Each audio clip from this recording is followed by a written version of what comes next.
1 year later, maagang nagising si Amanda ng umagang yon. Nakalib siya sa trabaho dahil gusto niyang ilaan kay Jake ang buong araw niya. Naligo at nagbihis siya. Tahimik na tahimik sa bahay lalo pat wala ang kanyang inay. Nagbabakasyon ito sa isang kamag-anak nila sa probinsya. Naalala pa niyang sinabi nito nang tawagan siya nito sa telepono 1 linggo bago ito umalis. Tumawag ang Tia Myra mo. Iniimbita ko sa kanila. Pumayag ako dahil napakatagal na naming hindi nagkikita. Papayagan mo ba ako, anak? Huwag kang mag-alala. May nakatago akong perang magagamit ko na pamasahe.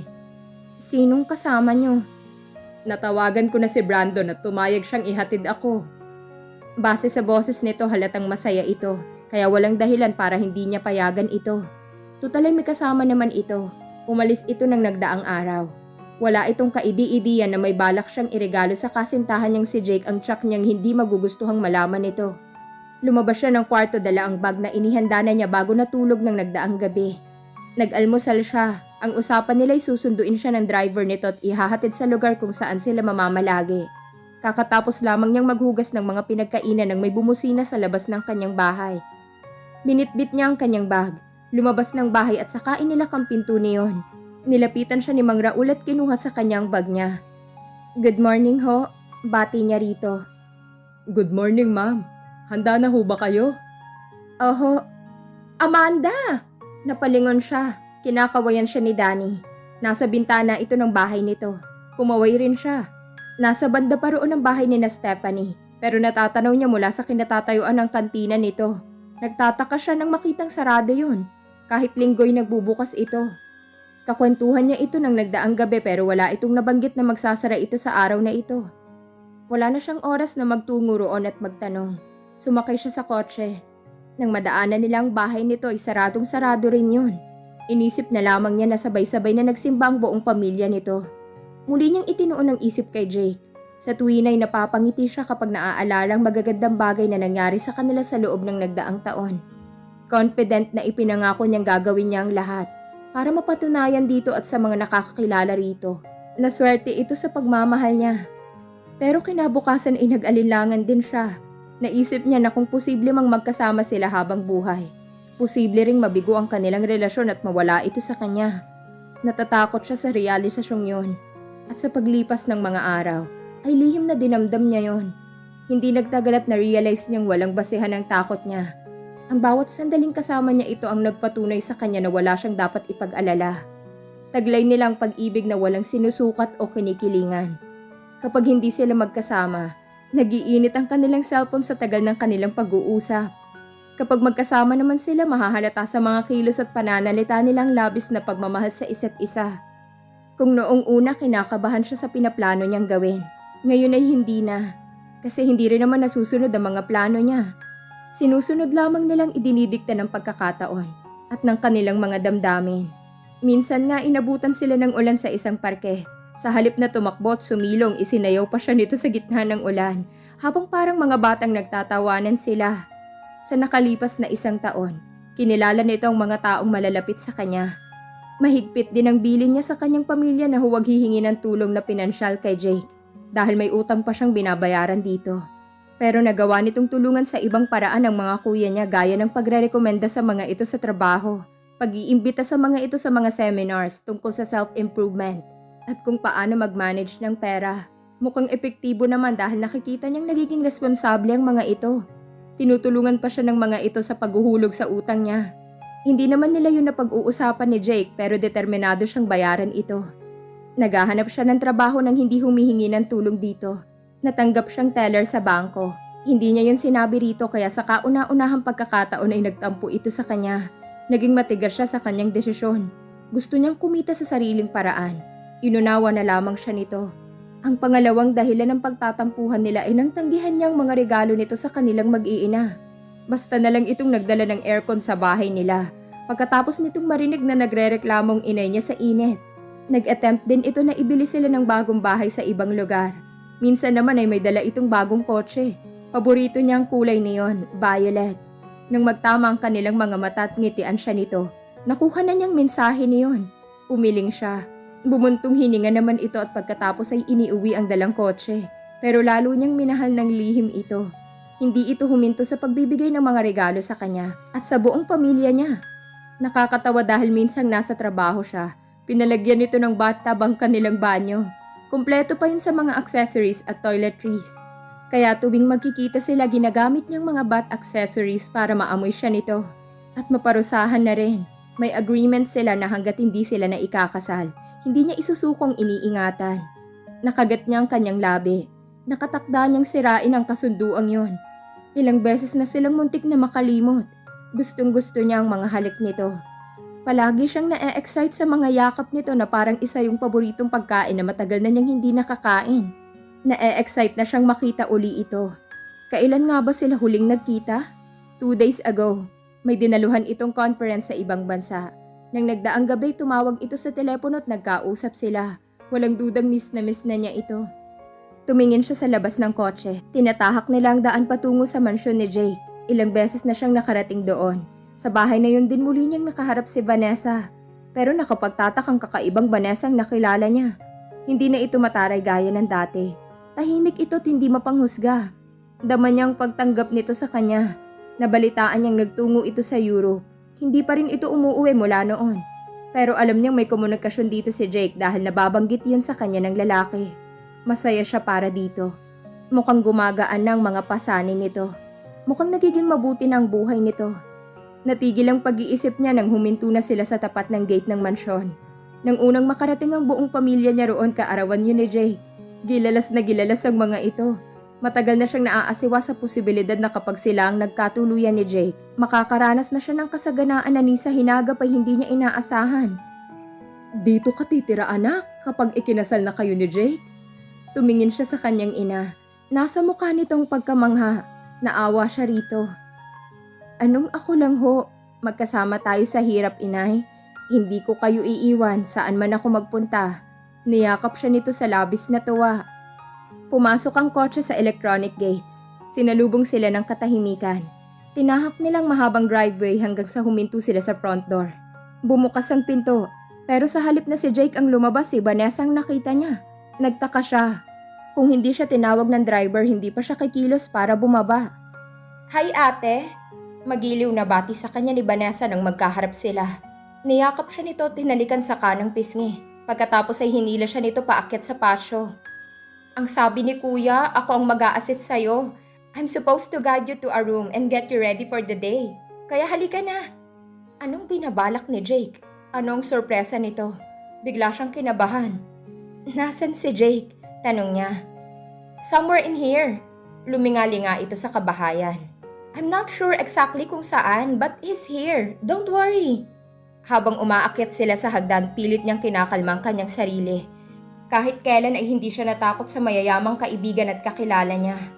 Pero lagi siyang intimidated kay Vanessa. Alam niyang pinaka-importante para sa kaligayahan ni Jake ang matanggap siya ng kapatid nito. Nalilito pa rin siya sa magandang pakitungo sa kanya ni Vanessa. Parang hindi siya makapaniwala sa mabilis na pagbabago nito. Kailan ka pa dumating? Tanong niya rito, sa kawalan ng sasabihin. Last night, kuya asked me to come home. Sumulyap siya rito. Hindi ka na ba talaga galit sa kanya?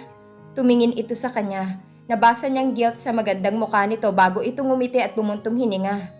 I realized I really had no reason to blame him. Gaya ko, naging biktima rin siya ng pagkakataon. Mabuti nga hindi ko naranasang magutom o mamaltrato ng ibang tao dahil wala akong mga magulang. Nagiginhawaan at nasusunod ang layaw ko kasama ng daddy namin at ng mami ko. He had been a very good brother to me since he came into my life. Ni hindi ko alam na ilang beses na pala niya akong iniligtas sa pagbabaya ko sa sarili ko. Until someone told me about it. Para akong binuhusan ng malamig na tubig. Nahimigan niya ang pagsisisi sa tinig nito. Naawa siya rito. I did some things in my life that I'm ashamed of. Marami na pala akong sinaktang tao. I hope they'll forgive me. You too. Inusgahan kita noon bago pa man kita kinilala. Wala yun. Tapos na yun. Maligaya na ako sa piling ng kuya mo. Halos hindi ko na naaalala ang gabing yun. Ngumiti ito. He's a great guy, isn't he? Tumango siya. Oo. Pareho silang nakangiti nang makatapak na sila sa landing ng second floor ng bahay. Pumasok sila sa unang pinto. Sa guest room na yon siya nagbihis pagkatapos nilang maligo ni Jake sa swimming pool. Nagulat siya sa nakita sa loob na yon. May nakalatag na puting evening gown sa ibabaw ng kama, may accessories at open-toe sandals. Lumapit si Vanessa sa telepono. Nagdial ito. Ilang sandali pa'y may kausap na ito sa kabilang linya. "Get them in here now." "Yes, she's here." Pagkatapos ay ibinaba na nitong auditibo at binalingan siya. "Anong nangyayari?" tanong niya. "I told you, it's a surprise. May mga aakyat dito and they're going to help you get ready. Now mag-ready ka na. Ihahanda ko lang ang tub." "Naligo na ako." "It's a special bath. You'll like it. Most of all, kuya will like it too." Ngumiti ito ng nakakaloka. Kahit nalilito pa rin nagsimula na siyang mag-alis ng kasuotan. Naglakad naman ito patungo sa luxurious na banyo ng guest room. Nakaroba lamang siya nang sumunod dito. Sumalubong sa kanyang mabangong amoy. "I'll tell you when it's okay to get up. Sandali lang." "Alam mo ba kung anong sorpresa to?" Tumawa ito. "I won't tell you, but it will be fun. I promise." Pagkasabi niyon ay lumabas na ito ng banyo. Ilang sandali pa at may pumasok na babae sa banyo. Ito raw ang mag-aasiste sa kanya. Nang mga sumunod na sandali, iniscrub nitong buong katawan niya. Na manicure at pedicure siya. At pagkatapos lagyan ng makeup ang kanyang muka, isinuot sa kanyang gown at mga alahas. Halos hindi niya makilala ang sarili niya sa harap ng salamin. "You're so beautiful," ani ni Vanessa. Natutuwang pinagsalikop pa nito ang mga kamay. "My mission is done." "Mission?" Ulit niya.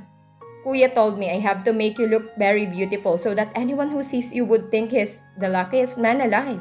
And I think I've done it exactly the way he likes it." Hinalikan siya nito. "Gotta go. See you in a few minutes." Nakalabas ng mga babaeng nag-aasikaso sa kanya kaya itong huling lumabas ng pinto. Nanatili na rin siya sa kinatatayuan niya. Nakatingin sa kanyang namumutlang mukha sa salamin. Hindi makapaniwala sa hinalang pumasok sa kanyang utak dahil sa sinabi ni Vanessa. Naalala niyang sinabi niya kay Jake noong 1 taon. Na makalipas ang 1 taon mauunawaan nitong kahulugan ng salitang swerte. Na kapag pumayag siyang magpakasal dito, gusto niyang makita at masabi ng lahat na itong pinakamaswerteng lalaki sa buong mundo. Ano man ang sorpresang inihanda nito sa kanya, batid niyang may kinalaman iyon sa kasal. Hindi niya alam kung ano ang dapat na maramdaman niya. Parang langit ang buhay niya sa piling ni Jake. Pero kapag kasal na sila, kapag hawak na niyang pangalan nito, at kailangan na niyang gampanan ang mga responsibilidad niya bilang asawa nito, natatakot siyang hindi maging perpektong asawa para dito. Napahawak siya sa kanyang dibdib, bumilis ang tibok ng kanyang puso. Lumapit siya sa bintana at binuksan yon para makasagap siya ng sariwang hangin. Ilang beses siyang huminga ng malalim. Nang mapatingin siya sa ibaba ay napapitlag siya sa nakita. Natatanaw niyang maluwang na hardin sa likod bahay, puno ng mga namumulaklak at mababangong halaman ng hardin. Mayroong isang tila altar na napapaligiran ng mga upuang nadadamitan ng puting tela, napapalumutian ng mga pulang rosas ang altar. Mayroong mga tao roon na abala sa pag-uusap. Nakita niya sa mga yon sina Stephanie, Danny, ang kanyang mga kuya at ang pamilya ng mga ito. Nakilala rin niyang ilang malalapit na kaibigan ni Jake at isang matandang lalaki na noon lang niya nakita na nakaupo sa isang wheelchair, malapit sa altar. Nakatayo ang isang lalaki na nakapormal na kasuotan, si Bong. Nakangiti ito sa isang matangkad at mas matandang lalaki. Tinapik nitong balikat ng lalaki na parang kinakalmang loob nito. The man was no less than Jake. Napailing siya habang tinititigan niyang nag-aalalang mukha nito. Naramdaman niyang parang literal na paglambot ng kanyang puso. Bumalik sa kanyang alaala ang minsang pinag-usapan nila. "May kinatatakutan din naman kaming mayayaman. We're not entirely invisible from pain." "Anong ibig mong sabihin? May iba pa kayong pinoproblema bukod sa pag-iisip kung paano nyo mapapalago ang malaking pera nyo sa bangko?" "Not all rich people are as pathetic as you make them sound." "Them? Hindi ka ba kasama sa kanila? Di ba dapat us?" "You've already labeled me. Hindi ako ganon." "Hindi ako ang gumamit ng salitang pathetic. Ang ibig ko lang sabihin, ang unang pinoproblema nyo ay kung saan nyo ilalagay ang sangkatutak na pera nyo. At ang huling iniisip nyo ay kung anong kakainin nyo sa araw-araw." "Kami na naman. Hindi sabi ako ganon. Hindi yun ang unang-unang problema ko." "Kung ganon, ano?" "Ang tanggapin kung sino ako ng mga taong mahalaga sa puso ko." At kung may nag-iisang bagay na sigurado siya sa lahat ng mga pinagdadaanan nila ni Jake, yun ay ang katotohanang mahalaga siya sa puso nito. Napatunayan na nito yon sa kanya sa sanlibong mga pagkakataon. Jake, lumayo siya sa bintana at umupo sa gilid ng kama. Hinintay niya ang mga susunod na mangyayari. Pumailan lang sa paligid ang The Wedding March na tinutugtog ng 4-piece orchestra. Pakiramdam ni Jake na punta na sa lalamunan niya ang kanyang puso habang nakatingin siya sa carpeted aisle. Ilang sandali siyang naghintay bago niya nakita ang mga pamangkin ni Amanda. Kay gaganda at kay gagwapo ng mga ito sa suot, mabagal na naglalakad ang mga ito patungo sa altar. Nakasunod dito sina Stephanie at Danny at dalawang kaibigan niyang lalaki. Ang mga itong nagsisilbing abay. The rest of the entourage, halos hindi na niya nakita. Nangahaba ang leeg niya sa paghihintay kay Amanda. Yet when she came, there was a second when he almost couldn't believe he was seeing her. He knew she hated being forced. Kung pinatatawad man siya nito sa maliliit na kasalanan niya rito, natatakot siyang hindi siya patawarin nito sa pagkakataong yon. He had been planning this for an eternity. When he woke up that morning, he suddenly wasn't sure if it was the right thing to do. She loved him, that he was sure of. Pero maraming aspeto ng pagkatao niya ang alam niyang nagdudulot dito ng malaking pagkaasiwa. It would be an entirely different life for her if she married him. At yun ang kinatatakutan niyang magiging dahilan para piliin itong hindi tumapak sa carpet na yon patungo sa kanya. Yet she was walking there like she meant it, with every step getting her closer to his side. Nakatitig siya sa magandang mukha nito. Halos hindi siya makapaniwala sa kanyang nakikita. She was smiling at him, happily, yes, and she wasn't walking away. His breath was released from his chest with a whoosh. At bago niya mamalayan ang kanyang ginagawa, umalis siya sa kanyang pwesto at tinawid ang nalalabing distansya nila. Nang yakap-yakap na niya ito ay sa kanya na damang pinakamatinding relief. He couldn't let her go. Jake, narinig niyang bulong nito. I thought you wouldn't march. Humikbi ito. Pwede ba naman yun? Mahal kita. Hindi ko kayang isipin na magiging buhay ko na wala ka. Amanda. Hinigpitan niya ang pagkakayakap dito. And then he was suddenly aware of the jokes, the laughter, and the noise of clapping hands. Saka lamang niya naalala kung nasaan sila. Nag-angat siya ng tingin. Pawang mga nakangiti ang mga piling-piling bisita nila. Nahagip ng tingin niya si Vanessa. Malapad ang ngiti nito habang naluluha. And he knew he had much to thank the Lord for. Nasa mga kamay na niya ang mga bagay na ang buong akala niya hindi na niya makakamit. Ibinalik niya ang tingin kay Amanda. Pagkatapos hagkan ito sa mga labi ay pinakawalan na niya ito. There was no need to hold on to her anymore. Magkahawak kamay na naglakad sila patungo sa altar. Now he was so sure he was not going to lose her forever. At handa na siyang maging asawa at ama sa pamilya na kanilang bubuuin ni Amanda. At dito na po nagtatapos ang ating kwento. Sana ay muli niyo akong samahan sa mga series story na nais kong ibahagi sa inyo. Maraming salamat po.